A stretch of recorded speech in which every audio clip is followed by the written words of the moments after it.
Does God exist? Are science and faith enemies? Your host for this series was an atheist who became a believer in God through his studies in science. Here is public high school teacher John Clayton. In our previous video, we took a look at the basic rules that underlie our discussion about the integrity of the Genesis account.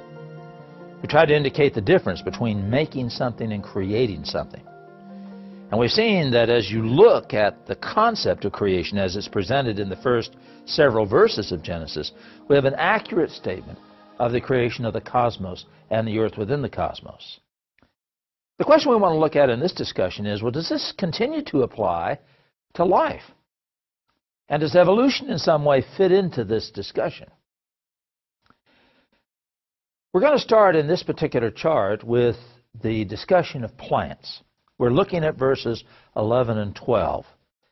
And once again, the thing that is incredible about this particular discussion is that the Bible is totally accurate in what it describes. What is the first living thing on the earth? Well, the Hebrew word that is used in verse 11 is the word deshay. And the literal meaning of that word, if you look it up in any lexicon or in any Hebrew dictionary, is tender grass. In this particular chart, the number of times that the word is used is indicated on the right-hand side of the chart. And you can see that in this particular case, deshay is not a common word. But tender grass is not the kind of grass that you mow with your lawnmower. That's the Hebrew word katur, which is also listed in our chart. And it's used in a much wider form. Tender grass would be grass that you could break easily. We're talking about a moss or a lichen. If you've ever stepped on moss or stepped on a lichen, you know how easily it's broken. And that's the concept. The second word that is used in this discussion is the word asib. And the word asib is used in reference to an herb. And the most literal meaning of this word is naked seed. You botanists may recognize that as a gymnosperm, a spore-bearing plant. And the third kind of plant that's involved in the discussion is a word that means seed with a case, essentially. The flowering fruit tree, the word peri is used, and a flowering fruit tree is basically a seed within a case, and that would be the more familiar types of things that you and I are familiar with corn or wheat or whatever it might be. Now, what does the fossil record show? Well, here we have a fossil that is an example of the oldest known living thing on the earth. It's called a stromatolite. Now, what is a stromatolite? It's a fossilized algae. If you were to go to places where we have some of the earliest records of rocks upon the earth, you'll find stromatolites. What is the fossils telling us? Basically the same thing that we saw in the biblical record, that the oldest known living thing on the earth are tender grass. It would be something like you might see in a farm pond in August in the Midwest. Moss, algae, lichen. What's the next to the oldest thing that we see in the fossil record? Well, the next to the oldest thing we see are the fossils that have to do with things that are spore-bearing plants. An example of that would be a pine tree. A good example would be a fern. These are spore-bearing plants, and the fossils are very much like the things that we see with spore-bearing plants today. What's the most recent kind of fossil that we see? And that would be the fossil of what are called angiosperms. These are plants that have a seed within a case. The same kind of thing that you perhaps would see with an apple tree or with an oak tree or something of this type. Now, I'm sure that those of you with botanical training here recognize what's going on. There is a sequence given. Tender grass, algae, moss, lichen. Naked seed, gymnosperms, ferns, horsetail, pine trees. Seed within a case, angiosperms, flowering trees, oaks, apples. Succession. There is a known process that occurs in nature that produces a succession of living things. And what I would like to emphasize in our discussions about the Genesis account is that the word sequence is the key to this discussion. When you look at a scene like this, where you have seed-bearing plants, you have naked seeds, you have things like tender grass, your algae, and so forth. What you are seeing is a process that has taken place over a period of time. My brothers and I have a camp that we bought in Canada years ago. And shortly after we bought it, there was a terrible forest fire. Man, it was hot. I mean, it burned right down to the bedrock. A year or two after we had the fire, when you went up to look at the place, you found that there was moss beginning to grow, that there was lichen attached to the rocks, and it grew rapidly. Pretty soon there was a pretty good bed of moss and detritus from the moss in cracks in the rock, and we began to see the first ferns, the first little pine trees, naked seeds, establishing themselves. So it had moved from a thing that was very simple plants, tender grass, to the naked seeds. 10 years down the road, we began to see the first birch trees, the first aspens, the first oaks. This is the sequence in which life has occurred. It occurs today when there's a forest fire, but it also occurred in the original structure on the earth, perhaps over a much more extended period, but it prepared the earth for man in a marvelous and beautiful way. So the fossil record agrees completely in the sequence with which these things were established. And it's important to understand that in the sequence of things, we can see the integrity of the biblical record. What was the first living animal to appear upon the earth? Well, the Bible's very clear about this. And God said, "Let the waters bring forth abundantly the swarming creature." And the Hebrew word sheretz here is a generic word. It applied to the ancient Hebrews that there was a wide variety of different kinds of living things that occurred. Let's take a look at this little fossil collection that I have here on the table. And notice as you look at these fossils that all of these creatures that you see here are water creatures.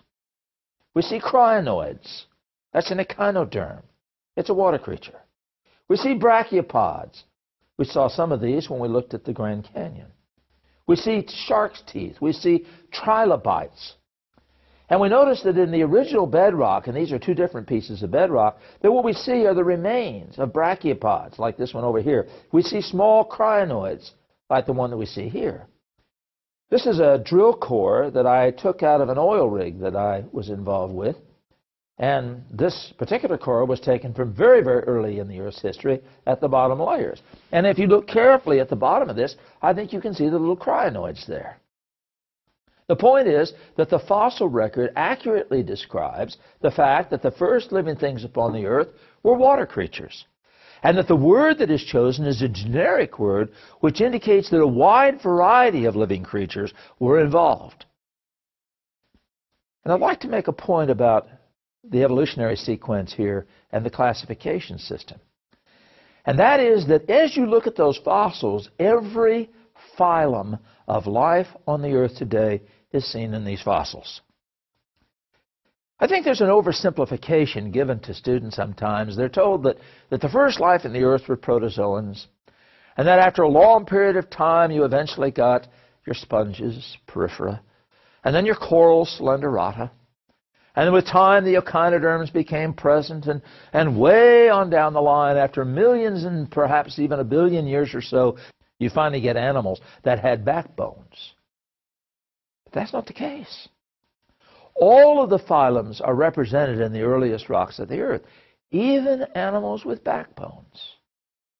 The acorn worm is a chordate. The lancelet is a chordate.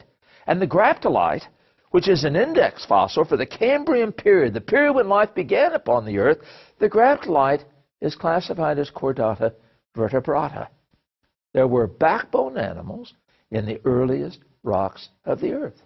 And what was the first warm-blooded creature to appear upon the earth? Well, once again, the biblical record accurately describes the first warm-blooded creature. Let the winged fowl become abundant in the open firmament of the heaven. Winged fowl. And the Hebrew word used there, kanaf, referring to winged fowl then. Now there's an important hermeneutic principle involved in our discussion here. And I've stated this in this way. Words in the Bible mean the same thing, unless there is a specific statement indicating an unusual or different use of the word. Now, in doctrinal discussions, I think this is important. We cannot understand what the word baptism means if we don't understand the way in which the word is used.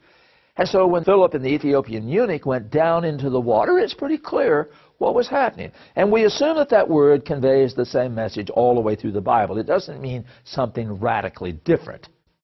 The word kanaf, referring to winged fowl then, is referred to and is correlated with being a specific kind of living creature. Fowl. Winged fowl. What is the first warm-blooded creature to appear in the fossil record? And the answer is it's a bird called the Archaeopteryx. Now, some of you that are familiar with the fossil record may say, well, what about Proto-Avis? Or what about Confuciusaurus or some of these other kinds of creatures? Well, at the time we're making this video, at least, there still is a lot of debate about these fossils. If Proto-Avis turns out to be a valid fossil, it will make my case even better because it's more advanced than the Archaeopteryx. If, in fact, we find that Confuciusaurus turns out to be a legitimate specimen and an ancient bird, it still will support my argument much better. So I'll take the ancient find, the Archaeopteryx, as the specimen that I use. Now, what are you seeing as you look at this picture of an Archaeopteryx? Well, what you're seeing is a creature that clearly had structures that look like feathers. And in reconstructions that you see of the specimen, you'll see that the Archaeopteryx had flight. Now, somebody might say, oh, no, they couldn't fly. They didn't have sternum. Bats don't have sternums. Do bats fly? The sternum is not the primary prerequisite for flight. It may affect the way in which flight is carried on, but the feather articulation is the kind of thing that controls flight. And there's no question that the Archaeopteryx had the feather structure that allowed rudimentary flight. Somebody says, well, he has a serrated beak. He has wing hooks. Yeah, but there are birds today that have serrated beaks. There are birds that have wing hooks. I mean, there are some very odd birds out there. Take a look at a picture of a bird called the hoaxum. The hoaxum is a bird that has wing hooks.